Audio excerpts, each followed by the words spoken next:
Hello, Liam. It's the 3rd of September, 2015.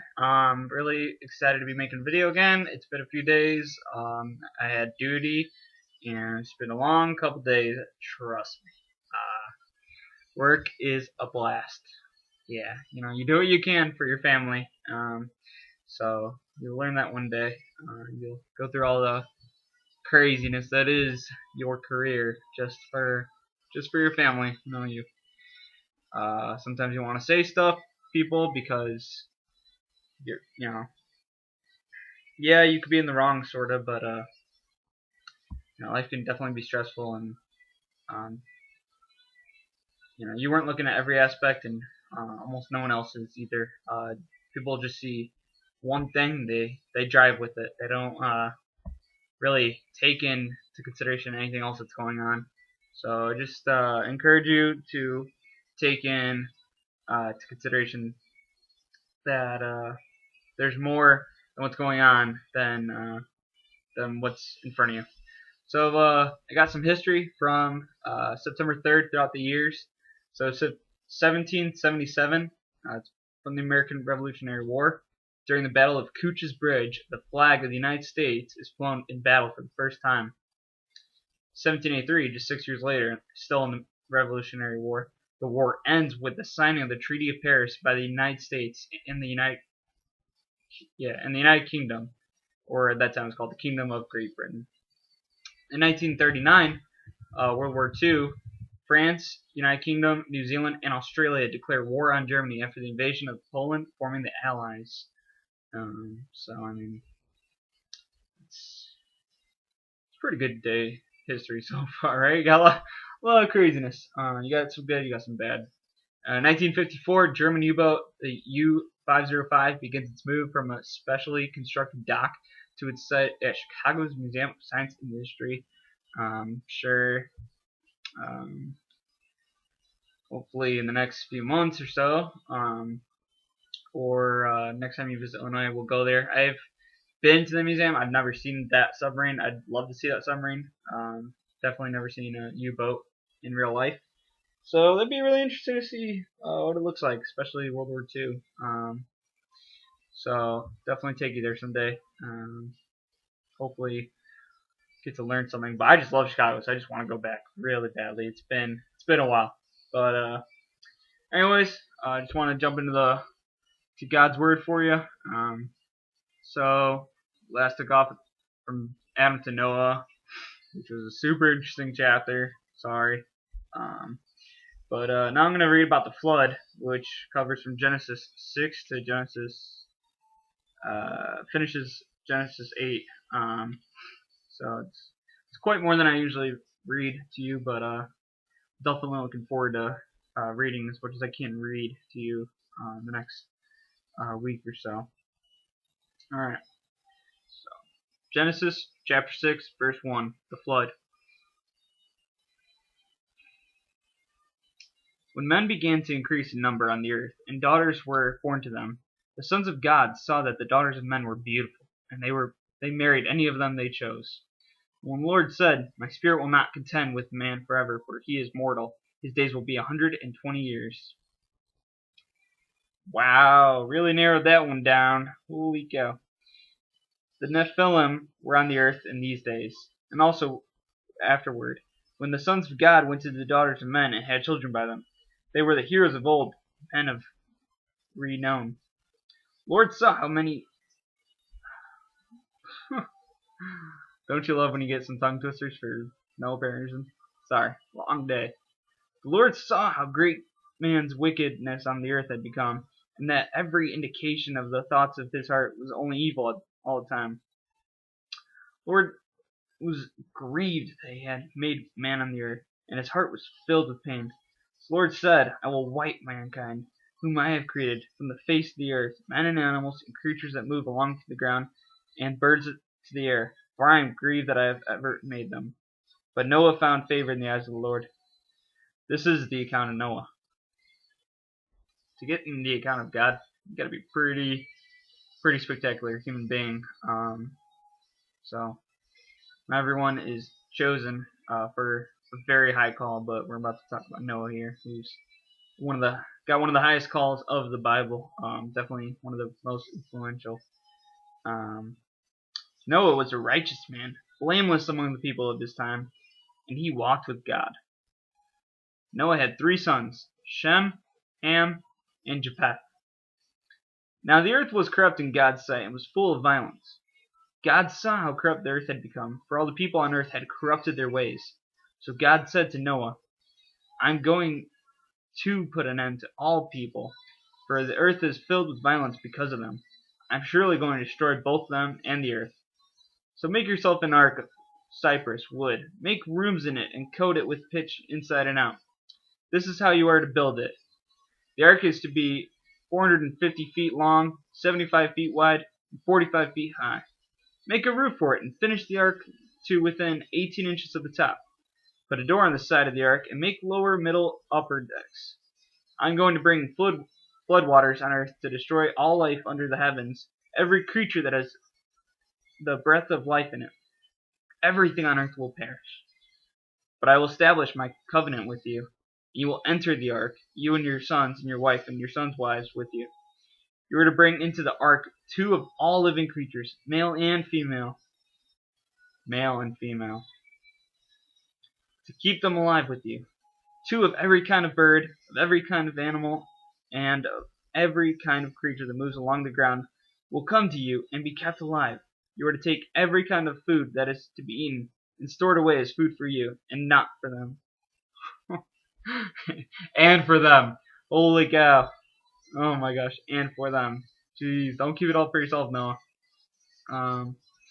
So I like that it talks about that God is creating a covenant with Noah. So a covenant is basically a unbreakable promise that you make before God. Basically, marriage is supposed to be a covenant. Obviously, people don't contend to that. They definitely stray away and divorce. They think that marriage is just something you could start and end, but I definitely believe that marriage is something that one should start, and it should be a lifelong pursuit, lifelong.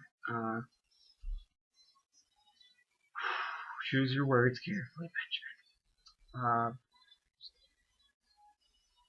Should be tough, but it should be well worth the reward. And we'll talk about marriage a lot as you're growing, and then obviously in the Bible we'll talk about it. But yeah, you get married, you stay married. That's how Dad feels about that one. So, alright, here we go. So, verse 22. Noah did everything just as God commanded him. The Lord then said to Noah, Go into the ark, you and your whole family, because I have found you righteous in this generation. Take with you 7 of every kind of clean animal, a male and its mate, and 2 of every kind of unclean animal, a male and its mate, and also 7 of every kind of bird, male and female, to keep their various kinds alive throughout the earth.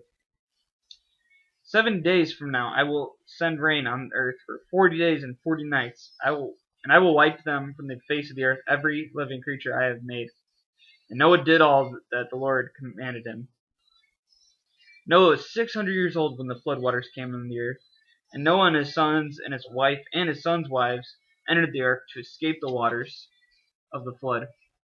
Pairs of clean and unclean animals, of birds, of all creatures that move along the ground, male and female, came to Noah and entered the ark, as God had commanded Noah. And after the 7 days, the floodwaters came to the earth. In the 600th year of Noah's life, on the 17th day of the 2nd month, on that day all the springs of the great deep burst forth, and the floodgates of the heavens were opened, and rain fell on the earth for 40 days and 40 nights. On that very day, Noah and his sons, Shem, Ham, and Japheth, together with his wife and the wives of his 3 sons, entered the ark. They had with them every wild animal according to its kind, all livestock, according to their kinds, every creature that moves along the ground according to its kind, and every bird according to its kind, everything with wings. Pairs of all creatures that have the Paris. Wow. Dyslexia is a real thing, holy cow. Pairs of all creatures that have the breath of life in them came to Noah and entered the ark. The animals going in were male and female, of every living thing, as God had commanded Noah. Then the Lord shut him in. For 40 days the flood kept coming on the earth, and as the waters increased, they lifted the ark high above the earth. The waters rose and increased greatly on the earth, and the ark floated on the surface of the water. They rose greatly on the earth, and all the high mountains under the entire heavens were covered.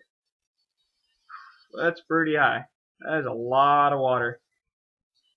The waters rose and covered the mountains to a depth of more than 20 feet.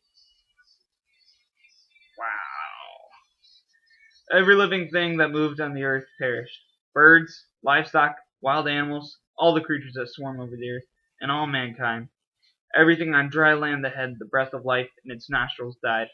Every living thing on the face of the earth was wiped out. Men and females, and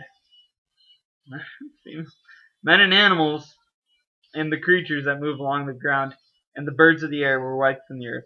Only Noah was left, and those with him in the ark. I just gotta say, I'm so sorry that I've been messing up a few words tonight. Definitely trying to do my best, but I am definitely just messing with a few words in there. So bear with me, all right? Getting better at this, I promise you, all right? Maybe one day I can read perfectly. Who knows, right?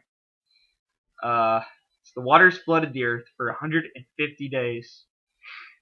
But God remembered Noah and all the wild animals and the livestock that were with them in the ark, and He sent a wind over the earth, and the waters receded. Now the springs of the deep and the floodgates of the heavens had been closed, and the rain had stopped falling from the sky. The water receded steadily from the earth. At the end of the 150 days, the water had gone down, and on the 17th day of the 17th month, the ark came to the rest of the mountains of Ararat. The waters continued to recede until the 10th month, and on the first day of the 10th month, the tops of the mountains became visible.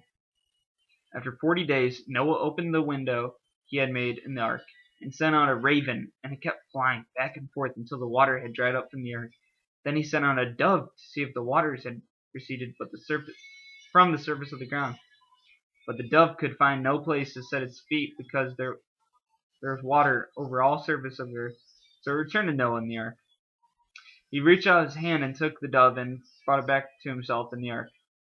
He waited 7 more days, and again sent out the dove from the ark.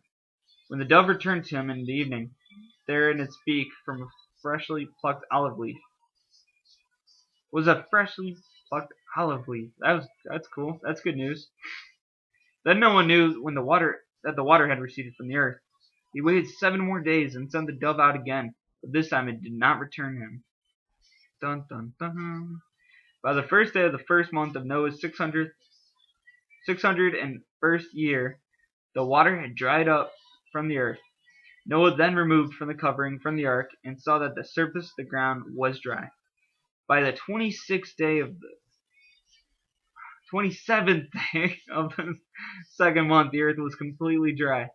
Then God said to Noah, "Come out of the ark, you and your wife, and your sons and their wives. Bring out every kind of living creature that is with you, the birds, the animals, and all the creatures that move on the earth, so that they can multiply on the earth and be fruitful and increase in number upon it."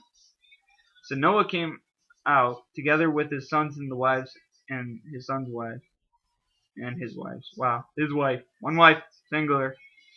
All the animals and all the creatures that move along the earth, and all the birds, everything that moves on the earth, came out of the ark, one kind after another.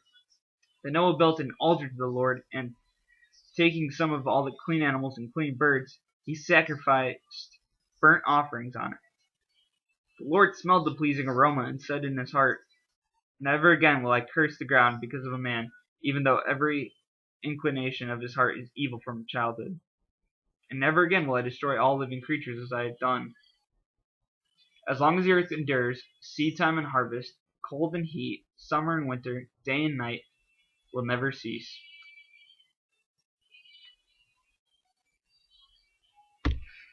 So, where's my bookmark? I lost my bookmark.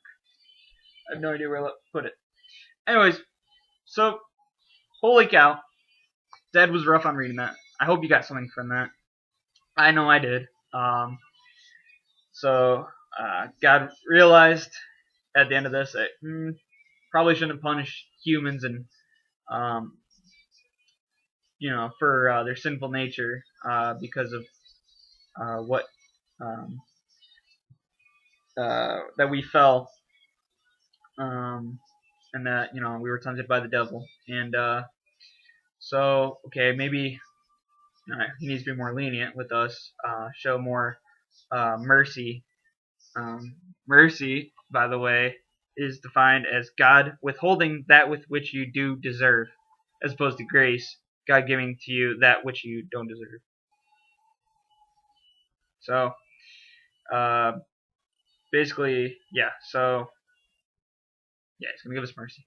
Um, so, I think it's awesome that He got to choose Noah. There's definitely a purpose for everything He does. There should be a purpose for everything we do. Whether it be for good or for bad, there's a purpose for everything we do. Even if it seems bad now, it might be for good later, hopefully. But yeah, so just he didn't want all the animals to be destroyed. He wanted them to come back, uh, but more pure, and he wanted Noah's family to repopulate the earth. So we had a bunch of sin going on the earth, and God was upset. That's not how we should be. We should be escaping sin, but constantly humans are seeing themselves being drawn back to sin. I know constantly every day there's so many sins I'm being drawn to, and I know that I shouldn't be, and I know sin is bad, but it's my human nature to fall time and time again. And it's not just me; it's not just the obvious, the most obvious of sins. It's the pastors too. It's those teaching Bible study. Um, it's like Quiet Kid that everyone thinks is good. It's that that lovely old woman that sits at the back of the church that always takes care of all the children of the church. Everyone sins. It's just something we cannot escape. So God realized that He show us compassion, show us mercy. So I think we're gonna see some new sides of God coming up because of Noah and this incident with the flood. But non-believers can say what they want about God, about heaven, about the Bible, about whatever they want because of past experiences or science or whatever they may bring to the table. But it has been proven by scientists and non-Christians alike that the flood is backed up, like that it did happen. There was multiple accounts from people not in the Bible that there was a great flood that wiped out many animals, both belonging to the sea, air, land, and destroyed lots of humans of that time. So people need to just be open-minded. It's hard to be open-minded, but basically when you're trying to um, tell people things, don't try to convince them that um, this is truth. Just let them know, speak to their spiritual needs, that basically Jesus, God's Son, died for us. It's pretty powerful. I would not send you, Liam, to die for anybody. I would never do that. I would die for you. I would have people die for you. You mean the world to me. So I can't even fathom God said His only Son to take upon all the sins of all these humans that don't deserve it. And even if there's just one human on the earth, Jesus would have done it still. God would have done it still. So I think it's just important that we let people know that there is salvation, that Jesus will be their shepherd. God will be their shepherd if they accept Him into their hearts as their Savior. So our mission is to bring people to God. So just remember that. just do it. You can do it as early as being a 5-month-old baby. I don't care. Do what you gotta do. But definitely need to bring the hearts of those that are broken and weary to Jesus, because everyone spiritually is actually searching for Him, but no one knows that because no one's connected with their spiritual needs. And it's really shameful, or they can't listen, and even Christians can't listen to God's word all the time. They can't hear God speaking in their ear, but He always is. He always is. It's not that God isn't speaking to us; it's that we aren't listening sometimes. So, Liam, I just hope that you pray for hearing God's voice speak to you, whether it be to bring people to Him, or to say something to someone specifically, or to go somewhere on a certain date, doing something crazy, whatever it is. He has a purpose for everything, and so even if you think it's crazy, believe me, trust me. Oh, please trust me. The craziest of things are from God, and you know what? He uses what might seem loony to people here to bring them to Him, whatever it takes. So, yet again, I love you. Um, these videos are all for you, Liam. They're not for your mom, who I need, miss, and love. They're not for my friends. They're not for um, other Christians. They're not for non-believers. They're for you specifically, Liam. I hope everyone else enjoys these videos, but if you hate them, I don't care. If you love them, nice, but they're for you, Liam. I love you so much, buddy. It's definitely tough being away from you, but I miss you so much, buddy. You're starting to crawl, which is driving me nuts. I was hoping you wouldn't do that till I was with you again, yet again. I'm glad you're growing. It just makes me so happy that you're learning these things finally. You're learning that if you just push your legs up in the air, that doesn't do anything for you. You're learning to push them into the floor, into the bed, into the chair, so that you could actually move. So I'm just so proud of you for learning how to crawl, and I just know you're gonna get better at it. I just can't wait till I see you. I love you so much, buddy. Hope you're having a good day with your grandma MJ, and just remember your dad loves you. Good night, buddy.